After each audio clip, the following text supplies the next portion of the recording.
Hey, what's up? Michael Nicastro here. In this video, I would like to talk about COVID-19 and bring us down to earth to get a gauge on where we stand. Are we over the curve? It's been about 8 to 9 weeks. To do this, I brought in my good friend, Jeremy Yong, who's a Radiologic Technologist at New York Presbyterian Hospital in New York City. He, like many medical professionals, is working hard on the front lines right now. More about him, he holds a Bachelor of Science degree in Health Sciences and Allied Health from Stony Brook University, and he's a certified Radiologic Technologist. In his spare time, Jeremy likes to travel, exercise in the form of extreme sports like hiking mountains and rock climbing. He's always up for an adventure. Any challenge, throw it his way. He always has a can-do spirit, and that's what I really respect about him. Thank you, Jeremy, for calling in. Absolutely, guys. Once again, as Michael said, my name is Jeremy. I'm working at New York Presbyterian Hospital in Lower Manhattan. And currently, as you can see behind me, I'm staying at a hotel. This is provided by New York Presbyterian Hospital for us to quarantine ourselves away from our families. And the hospital is right down the block, literally, and it's a lot more convenient for me to get to and from work. For any of you guys ask, these are a clean pair of scrubs. I didn't bring any viruses home to my hotel room. Michael, carry on.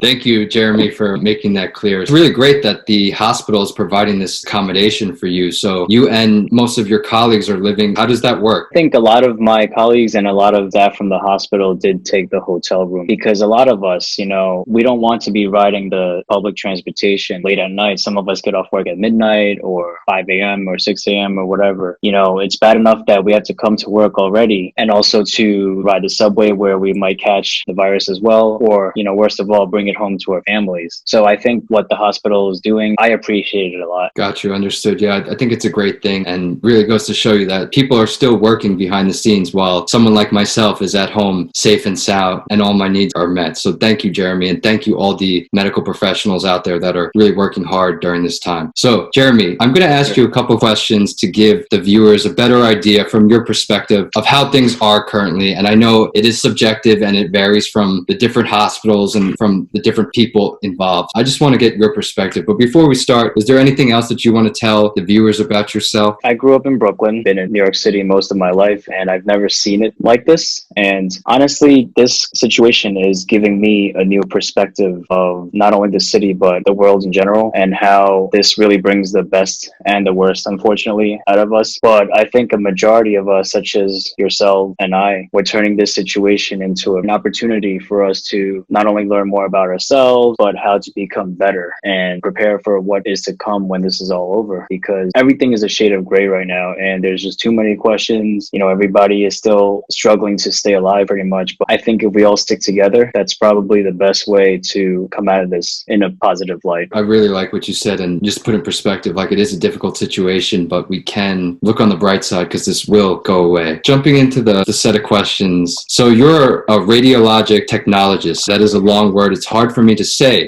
What are your responsibilities under normal circumstances? There's actually a number of ways to describe my position. One is radiologic technologist, another is radiology tech, x-ray, or radiology technician, which we would prefer you not to call us because we're not just technicians, we're technologists, right? So the normal responsibilities that we do is part of the imaging department. So we take all sorts of images. Me specifically, I do x-ray, CAT scan, and MRIs. Each different modality takes pictures of the body in different ways. X-ray takes simple front and side views of every part of your body, whereas CAT scan or CT scan takes three-dimensional X-rays of the body. And MRIs are a little more complicated. They use magnetic waves to acquire images of your body, more so your soft tissue, your muscles, and your tendons. Bring it down to people like me. You basically are involved in numerous X-rays across the body. Correct. So we would image everything from head to toe, especially where I work. A lot of patients coming for strokes, trauma, stomach pain, or chest pain. The first thing doctors would do is just to order images to see what's inside the body. That's a very important role because you are imaging what the doctors will look at to assess whether or not there is an issue. So your job is very important. You're providing the images and everything has to be aligned. I just want the viewers to understand that this is very important. Thank you. We are one of the first staff that patients come across when they enter the emergency room. First, they'll see a doctor. doctor and then a nurse, and they'll come straight to x-ray to get images of wherever their pain is in their body. It makes sense. Moving on to the COVID-19 pandemic, the dynamics have changed. It's in a state of emergency. So during this time, would you consider yourself a frontline worker? Do you have additional responsibilities during these times? Absolutely. Contrary to popular belief, we are actually on the front lines. In the news, or people may tell you that the frontline workers are just doctors and nurses. That's all they mention in the news, right? But they're also forgetting, the countless numbers of staff, such as radiology techs, such as myself, or environmental services. So they're cleaning every single room. They're cleaning all of the COVID rooms. Think about when the COVID patient gets discharged, who's going to clean the room? Environmental services has to clean it, right?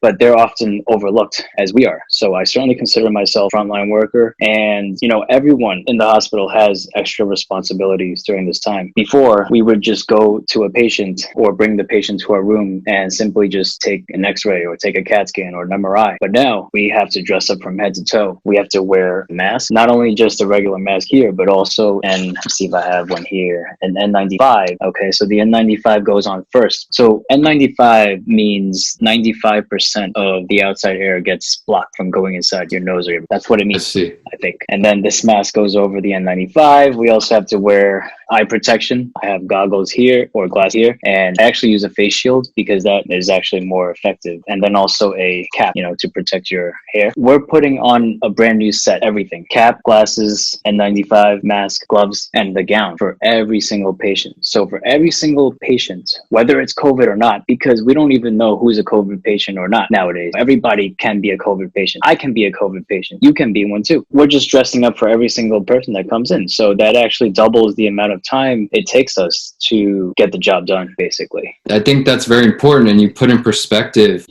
how many people it takes to make you safe. Like, for instance, in a restaurant, the chefs cook the food, the server brings it out. There's also the dishwashers, the purveyors that send you the food, or these people that are behind the scenes that get overlooked, that are crucial in the guest experience. So also in the hospital, I get it, it's very important. Thank you for your service. And again, medical workers out there, you're doing a good job. Right. Kudos to us.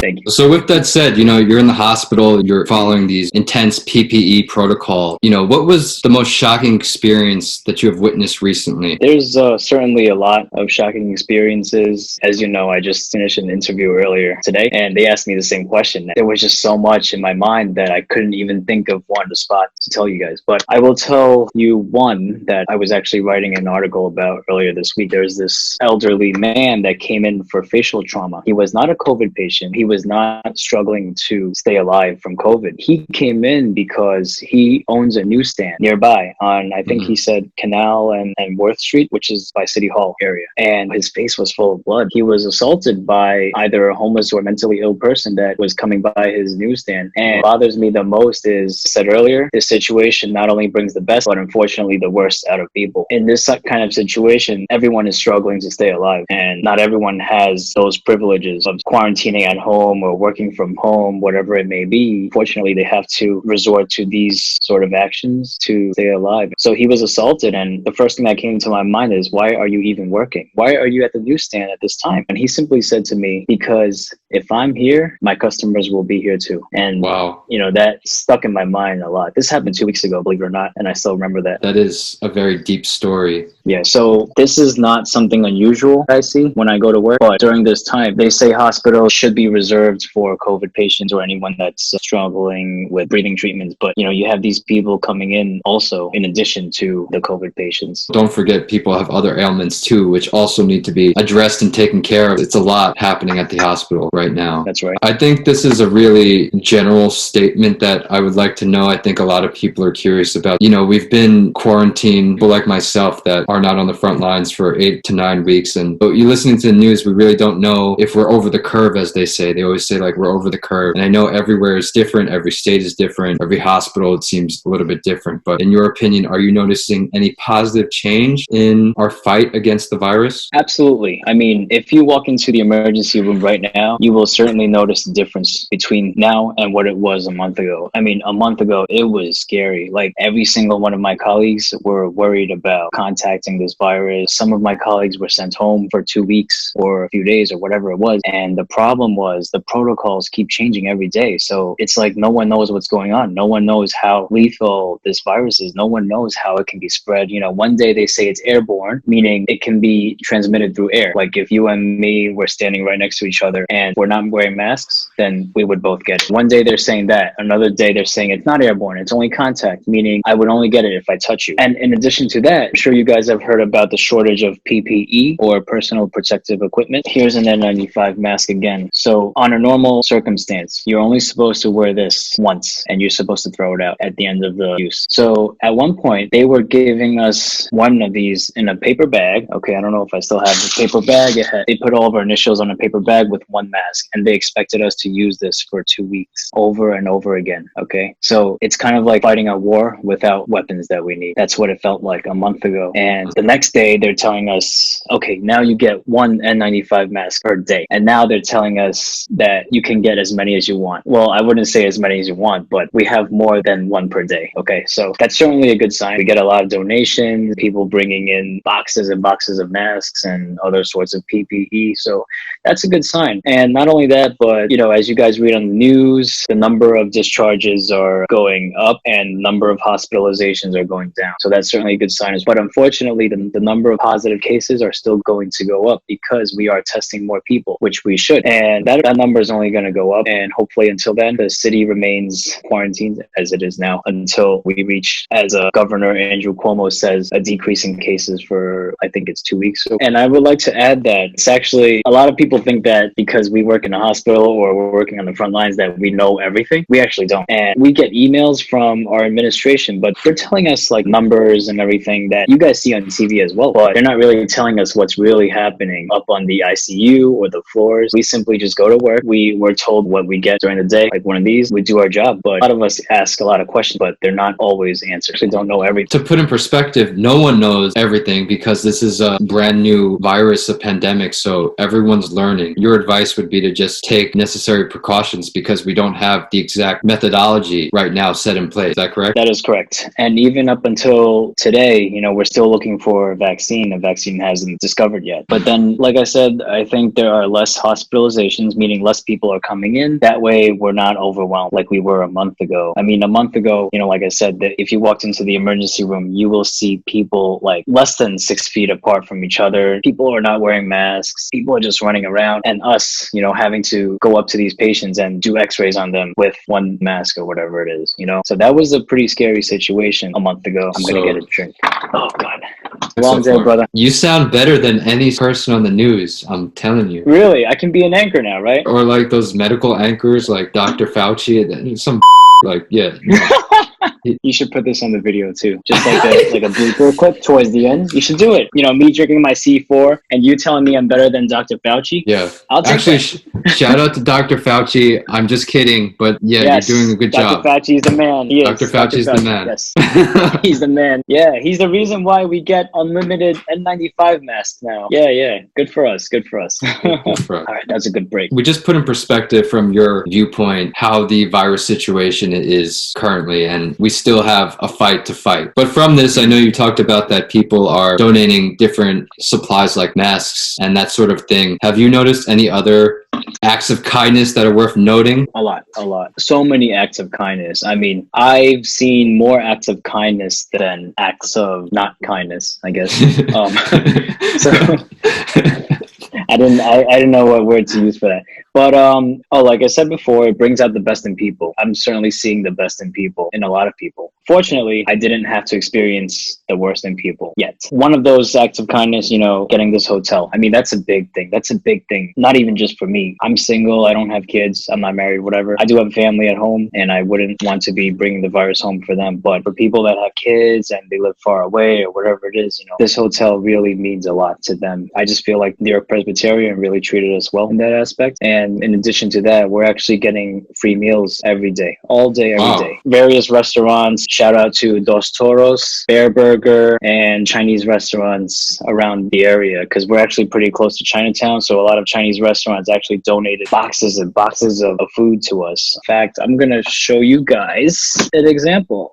I ate all the Chinese food, but here's a box of here's a box of Dos Toros from last night. I mean, we've been getting this almost like every other night, every other day. Wow, that's a full But it's box. good. There you go. Yeah. Rice, beans, chicken. I think it's chicken or pork, whatever, with sour cream, some nachos too. I mean, normally you would spend like at least $10 or $15 just to get a bowl of this, but they're bringing this to us every single day. And we really appreciate that. We also get a salad from, I don't know. Oh, Chop. It's from Chop. It says it right here. I don't know if you can see it. Yeah, Chop. And it's kind of like 5-star kind of salad restaurant. And then you see these energy drinks, C4. They brought in a whole case of them. I took a few of them back because I love it. Tastes like soda to me. So yes, so lots of acts of kindness. What else? City bike. I love biking. I just started biking when I got the free membership as an essential worker. I just heard today they extended the free membership for a year. So I'm going to be able to bike for free until next year. Of course, donations from groups of people bringing in masks and all sorts of PPE. I feel very appreciated. That's good to hear. That makes me happy that you're being taken care of, because if we can't take care of you guys who are taking care of the patients, then we have a problem, in my opinion. So I'm glad you feel that you're being supported. Definitely. So with that said, how can people like myself better support you and other medical professionals during this time? Can I do anything? Like, what should I be doing? That's a good question. And I honestly don't have a good answer to that question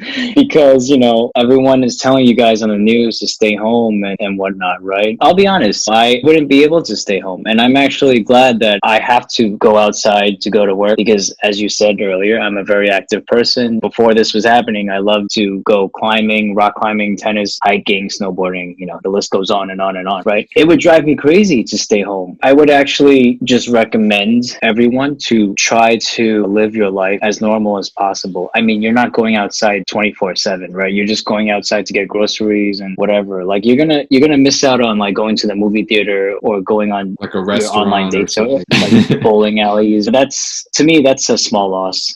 There's so much you can learn from home. There's so much you can do to keep yourself occupied at home. Trust me. On my days off, and mind you, I'm only working 3, sometimes 4 days a week. I have 3 days off and I'm staying in the hotel room and I feel like time flies because I have books to read. I have videos to make. I'm looking through all my travel photos and videos from last year. I'm trying to make videos. I'm learning so much. I just recently learned how to use Microsoft PowerPoint. I never had to use PowerPoint my entire life. Okay, until now.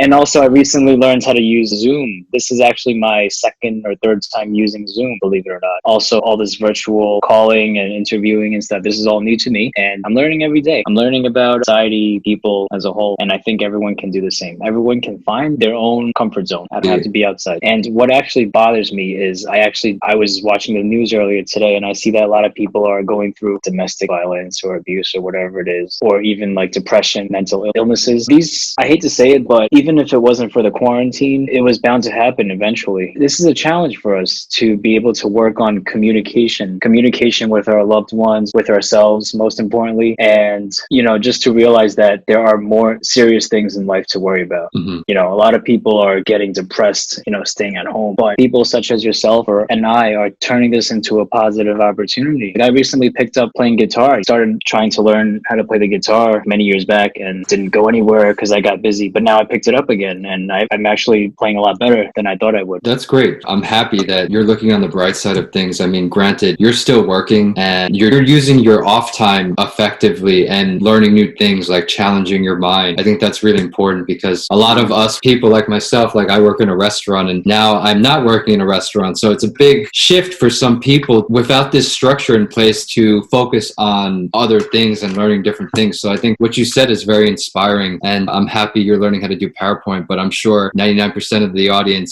cannot do any of your radiologic equipment. That would be like another language to us. Speaks to us to really use this time effectively and efficiently to maybe learn something new or pick up something that you're interested in that you always have been putting off. You're doing both. You're working and you're challenging yourself in other ways too. So that's amazing. And I would also like to add that, granted, not everyone has the privilege to be able to stay at home, unfortunately, and to have access to internet, all these other things.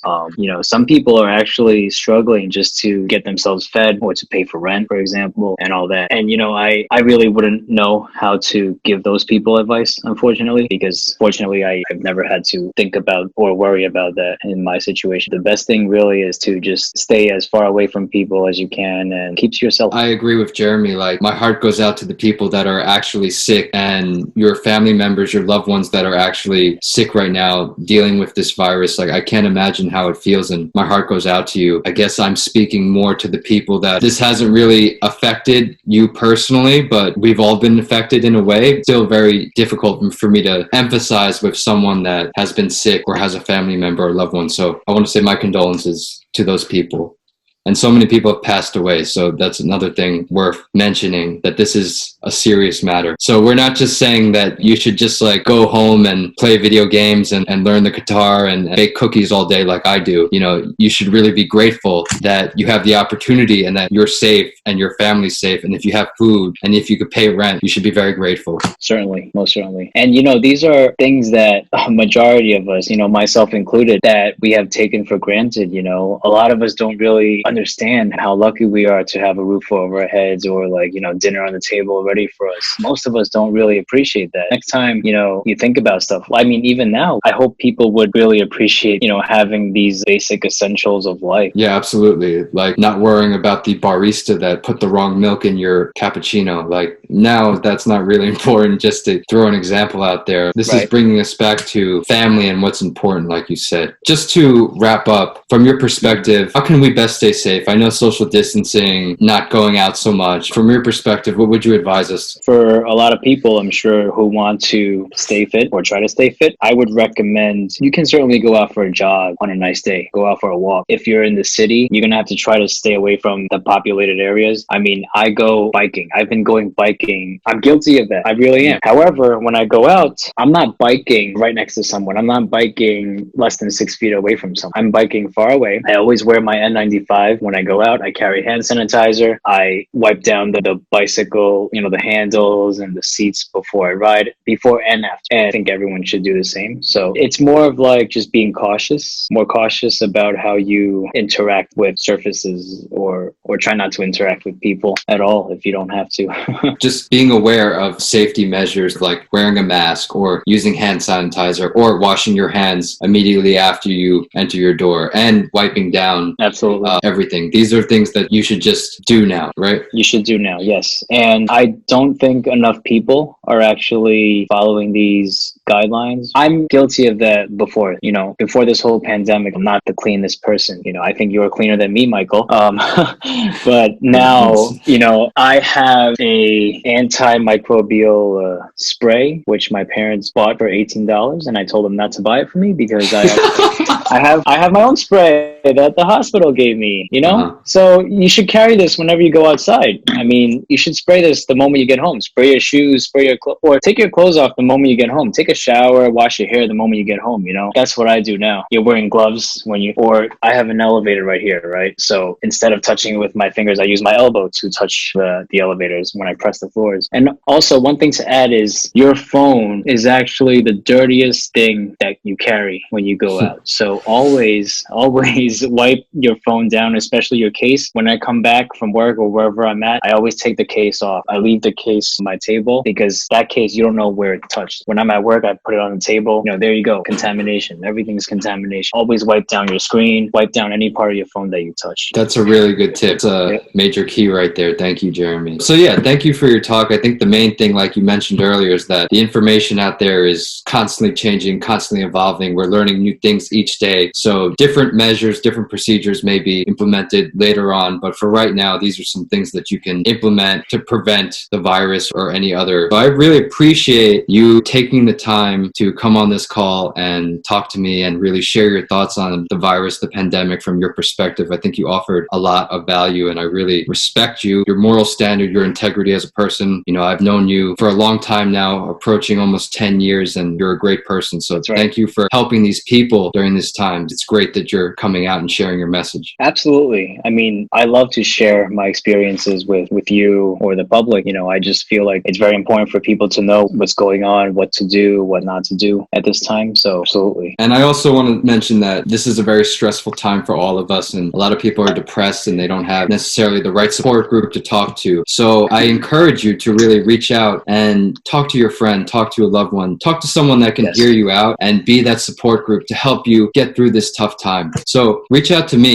if you want to talk about anything. I am by no means a medical professional, but I am nice enough to listen to what you have to say and give my constructive feedback. You as well, Jeremy. Can people reach out to you if they like? Absolutely. I mean, you know, I might be working, but I'm always available to console or to just simply have a conversation with anybody who wants to do so. Mm-hmm. Also, I think you would be a good resource for other medical professionals that are maybe, you know, they're working all the time and they don't have someone to talk to that can really empathize with them. Like, for instance, I wouldn't understand what they're going through, but you do. I think you can really help them out as well. Right. From what I've noticed, many medical professionals, they do not know how to maintain a balance, a work and life balance. You know, they put all their effort or their energy, their charge into work. You wake up in the morning, think of yourself like portable battery. You know, you guys use portable batteries, right? Where you plug it in and get juice out of it, right? So think of yourself as a portable battery. So you go to work, right? For a majority of people that I've noticed in healthcare and probably other industries as well, their portable battery drains about 90% of it or 95% of it is drained by the time they leave work. And for me, it's the opposite. You know, I'm fully charged, but as I'm about to leave work, I stay charged because, you know, I go and enjoy the things I like to do. You know, before this whole pandemic, I would be going to the gym or to the climbing gym, bouldering, or just doing my hobbies. Your life is not just about work. I always tell you guys, I tell people, you don't live to work, you work to live, right? So you're not going to work. You're not spending your life just working, climbing your career, making lots of money. You know, you work so that you can enjoy the other things, the other beautiful things in life. You know, for me, I like traveling too. I work to make a little bit of money so I can travel. You know, I work so that I can live comfortably. You know, I'm not saying don't work hard. You certainly have to work hard to get comfortable, right? So that would be my advice to any professional that's in any industry, rather, just to have a decent work and life balance. I have a hard time with that too, but what I'm learning now is to not let my career or occupation define necessarily who I am as a person. I'm not just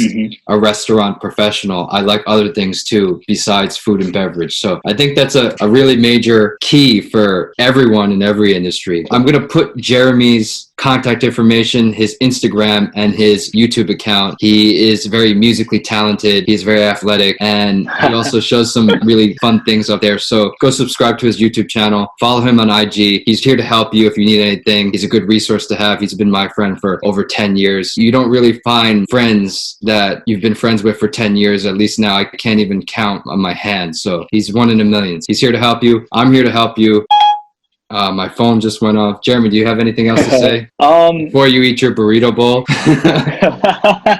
Yeah, it's waiting for me right here. Yeah, likewise, Michael. And it's actually funny how we reconnected, because me and Michael, we studied abroad in Hong Kong at CUHK, the Chinese University of Hong Kong, about 10 years ago. And after that, we never kept in touch for about 5 years. And then we ran into each other in a bar in the city back in, I think it was 2015. And at that time, we were just at the start of our careers. You know, I just got a new job at, I think it was NYU Langone Medical Center, and you just started working at Marta, I believe. Your restaurant. I transitioned advertising to the restaurant industry, so it was weird. Oh, okay. So you were going through a career change. Career change, yes. Yeah, there you go. And it was a turning point of our lives, you know, for the better, and it should always be for the better. And look at us, we're doing a Zoom call. You know, you're on your way to making your own business, and I'm out here on the front lines during this pandemic. Life is interesting. You know, it's interesting where life takes us. Yeah, you can't plan everything. But I think this Never. was super valuable to everyone. And again, my respect goes out to you and to all the other medical professionals out there that are working very hard. And also my condolences to the people that have been affected by this virus and the people that have passed away. But we're going to keep on fighting. Jeremy, again, thank you. You're the man. I'll talk to you later. This has been great. Everyone stay safe out there. And